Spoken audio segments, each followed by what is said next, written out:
அருகே இருசக்கர வாகனங்கள் நேருக்கு நேர் மோதிய விபத்தில் 2 இளைஞர்கள் உயிரிழந்த சம்பவம் சோகத்தை ஏற்படுத்தியுள்ளது. செங்கல்பட்டு மாவட்டம் மதுராந்தகம் அடுத்த மாம்பாக்கம் அருகே உள்ள சூனாம்பேடு செல்லும் சாலையில் உள்ள மேம்பாலத்தில் 2 இருசக்கர வாகனங்கள் நேருக்கு நேர் மோதி விபத்துக்குள்ளானது. இந்த விபத்தில் ஜெமின் எண்ணத்தூர் பகுதியைச் சேர்ந்த வசந்த், மதுராந்தகம் வன்னியர்பேட்டை பகுதியைச் சேர்ந்த ஜீவகுமார் என வாகனத்தை ஓட்டி வந்த 2 இளைஞர்களும் படுகாயமடைந்த நிலையில் உயிரிழந்தனர். சம்பவ இடத்திற்கு சென்ற மதுராந்தகம் போலீசார் இருவரது உடலையும் மீட்டதோடு விபத்து குறித்து வழக்கு பதிவு செய்து விசாரணை நடத்தி வருகின்றனர்.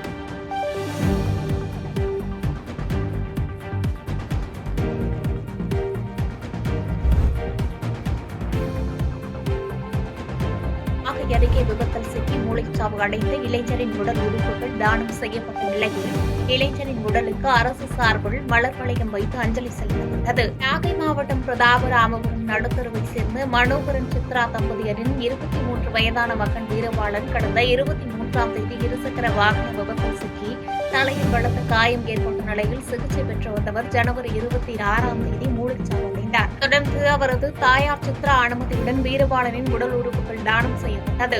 இதன் மூலம் 7 நபர்களுக்கு மறுவாழ்வு அளிக்கப்பட்டுள்ளது. இறுதிச் சடங்கிற்காக சொந்த ஊருக்கு இளைஞர் உடல் எடுத்துச் செல்லப்பட்ட நிலையில் அவரது உடலுக்கு மாவட்ட ஆட்சித்தலைவர் ஆகாஷ், நாகை வருவாய் கோட்டாட்சியர் அரங்கநாதன், கீழ்வேளூர் சட்டப்பேரவை உறுப்பினர் VP நாகை மாலி, வட்டாட்சியர் கவிதாஸ் ஆகியோர் வீரபாலன் உடலுக்கு மலர் வளையம் வைத்து மரியாதை செலுத்தினர்.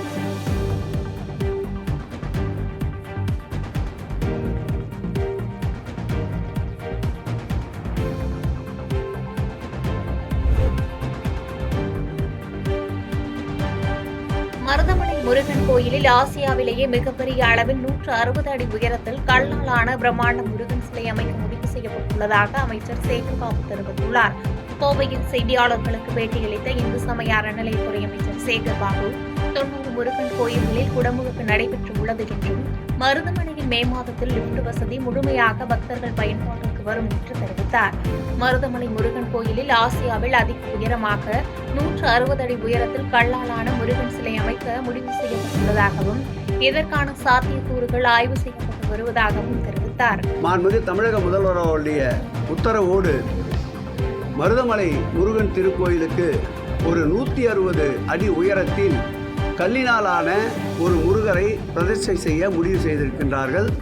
அதற்குண்டான ஆய்வில் இன்றைக்கு எங்கள் துறையினுடைய செயலாளர் அவர்களும் சந்திரமோகன் அவர்களும் இந்த மாவட்டத்துடைய ஆட்சியாளர் அவர்களும் எங்களுடைய துறையினுடைய கூடுதல் ஆணையாளர் அன்பிற்கினிய சுகுமார் IAS அவர்களும் அதேபோல் இந்த திருக்கோயிலுடைய அறங்காவலர் குழு தலைவர் அவர்களும் திருக்கோயிலுடைய அறங்காவலர் குழு தலைவர் அவர்களும் அதேபோல் இந்த திருக்கோயிலுடைய இணை ஆணையாளர் ரமேஷ் அவர்களும் இந்த திருக்கோயிலுடைய அறங்காவலர் குழு உறுப்பினர்களும் அந்த சிலை அமைக்கப்படுகின்ற இடத்தில் இன்றைக்கு ஆய்வினை மேற்கொண்டிருக்கின்றோம்.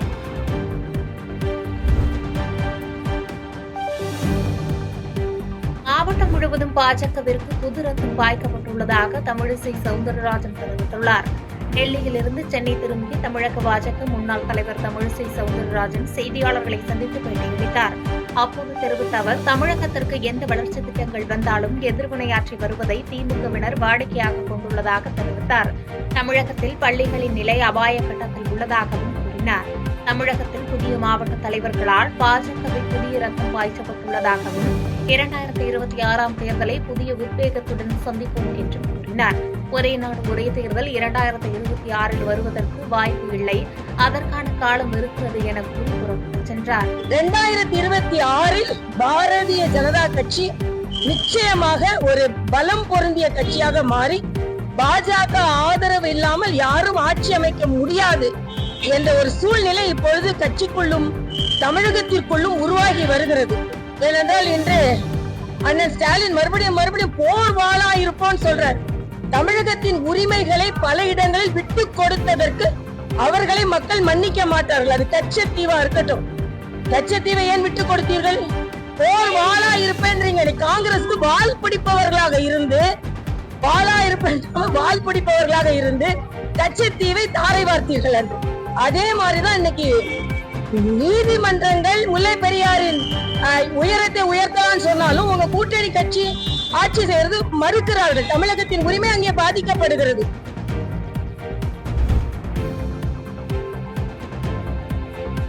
ராஜபாளையம் அருகே கிணற்றில் குளிக்க சென்ற மாற்றுத்திறனாளி இளைஞர் தவறு விழுந்து நீரில் மூழ்கி உயிரிழந்த சம்பவம் சோகத்தை ஏற்படுத்தியுள்ளது.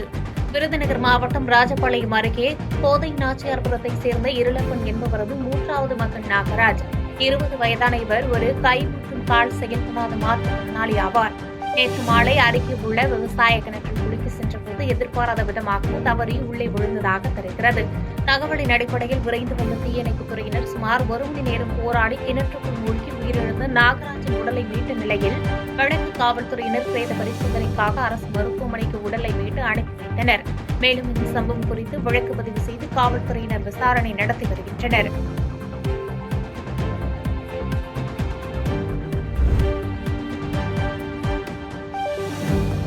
பள்ளிப்பாளையம் குளத்துக்காடு பகுதியில் 50 லட்சம் ரூபாய் மதிப்பீட்டில் கட்டப்பட்டுள்ள வடிகால் வசதியுடன் கூடிய கான்கிரீட் சாலையை முன்னாள் அமைச்சர் தங்கமணி திறந்து வைத்து பொதுமக்கள் பயன்பாட்டிற்கு கொண்டு வந்தார்.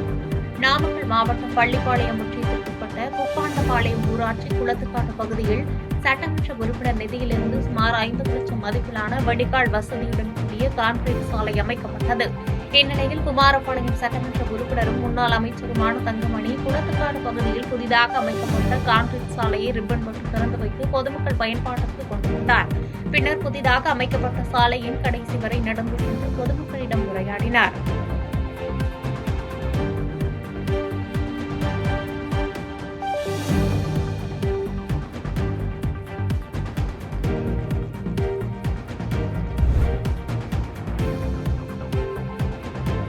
சாத்தனூர் அணையிலிருந்து விவசாய பாசனத்திற்காக தண்ணீரை பொதுப்பணித்துறை மற்றும் நெடுஞ்சாலைத்துறை அமைச்சர் ஏதுவேலு திறந்து வைத்தார்.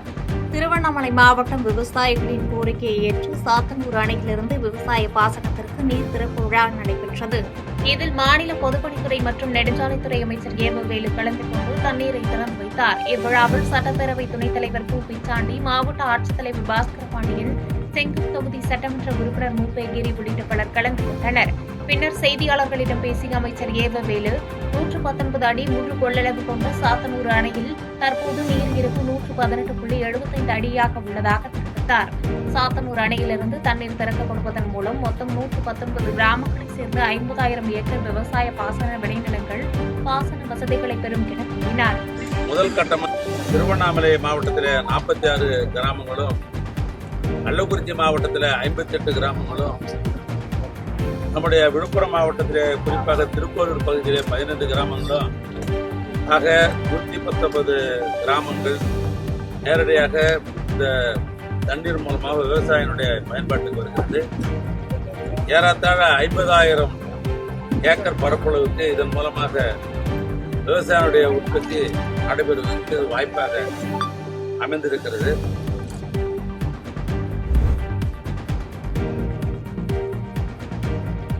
விஜய் தங்களுக்கு எதிரி கிடையாது என முன்னாள் அமைச்சர் ஜெயக்குமார் தெரிவித்துள்ளார். அதிமுக முன்னாள் அமைச்சர் ஜெயக்குமார் நேற்று சென்னையில் செய்தியாளர்களுக்கு பேட்டியளித்தார். அப்போது தெரிவித்த அவர், எடப்பாடி பழனிசாமியை நேரில் சந்தித்தால் அதிமுக பாஜக கூட்டணி ஏற்பட்டுவிடும் என்று பாஜக எம்எல்ஏ நயினார் நாகேந்திரன் கூறியிருக்கும் கருத்துக்கு அது அவருடைய ஆசையாக இருக்கலாம் என பதிலளித்தார். மேலும் 2026ஆம் ஆண்டு நடைபெறும் சட்டமன்ற தேர்தலிலும் சரி, இனி வரப்போகிற எந்த தேர்தலிலும் பாஜகவுடன் கூட்டணி கிடையாது என்பதே அதிமுகவின் இறுதியான முடிவு என்று கூறினார். மேலும் தமிழக வெற்றிக் கழக தலைவர் விஜய் தங்களுக்கு எதிரி கிடையாது என்றும் அவர் வழியை அவர் பின்பற்றுகிறார் என்றும் கருத்து கூறினார்.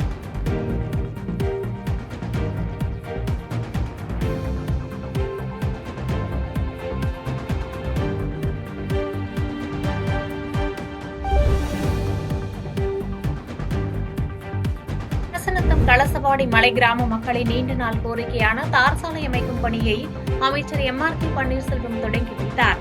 தருமபுரி மாவட்டம் அரூர் அடுத்த சித்தேரி மலை ஊராட்சி அரசு நத்தம் கலசபாடி மலை கிராம மக்களின் கோரிக்கையை ஏற்று மாச்சாத்தி முதல் கலசபாடி மலை மீது உள்ள 7 கிராமங்களுக்கு பயன்படும் வகையில் மலை மீதுள்ள 7 கிலோமீட்டர் சாலையை தார் சாலையாகவும் 2 இடங்களில் உயர்மட்ட பாலம் அமைக்கவும் 12 கோடி ரூபாய் ஒதுக்கப்பட்டது.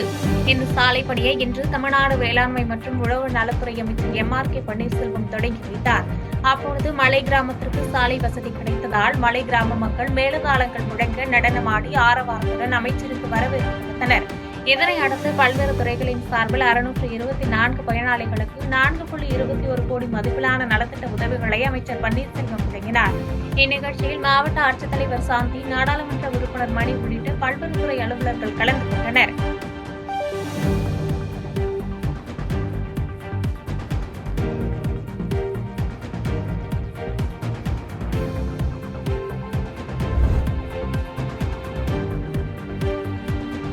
ஈரோடு கிழக்கு தொகுதி இடைத்தேர்தலை முன்னிட்டு தமிழக வீட்டு வசதி மற்றும் நகர்ப்புற வளர்ச்சித்துறை அமைச்சர் முத்துசாமி தலைமையில் பிரச்சாரம் விறுவிறுப்பாக நடைபெற்று வருகிறது. ஈரோடு கோட்டை பகுதியில் 1000க்கும் மேற்பட்ட ஜவுளி வர்த்தக நிறுவனங்கள் இயங்கி வருகின்றன. இங்கு திமுக வேட்பாளர் VC சந்திரகுமாரை ஆதரித்து நாச்சியப்பா வீதி, அகில்மேடு வீதி, தில்லை நகர், கண்ணகி வீதி உள்ளிட்ட இடங்களில் வீடு வீடாக சென்று வாக்கு சேகரிப்பில் ஈடுபட்டனர். அப்போது அங்கு கூடியிருந்த ஜவுளி வர்த்தக உரிமையாளர்களும் தொழிலாளர்களும் திமுகவுக்கு ஆதரவளிக்க வேண்டும் என அமைச்சர் முத்துசாமி கேட்டுக் கொண்டார்.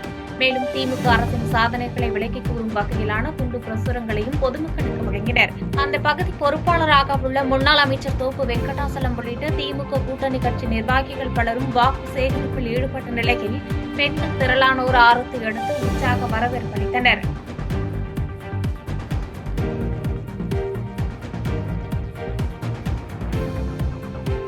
பாதகம் செய்பவரை கண்டால் நாம் பயம் கொள்ளலாகாது பாப்பா. மோதி மிதித்து விடு பாப்பா, அவர் முகத்தில் உமிழ்ந்து விடு பாப்பா. அண்மை செய்திகளை உடனுக்குடன் தெரிந்து கொள்ள இணைந்திருங்கள் எம் நாடு தொலைக்காட்சியுடன்.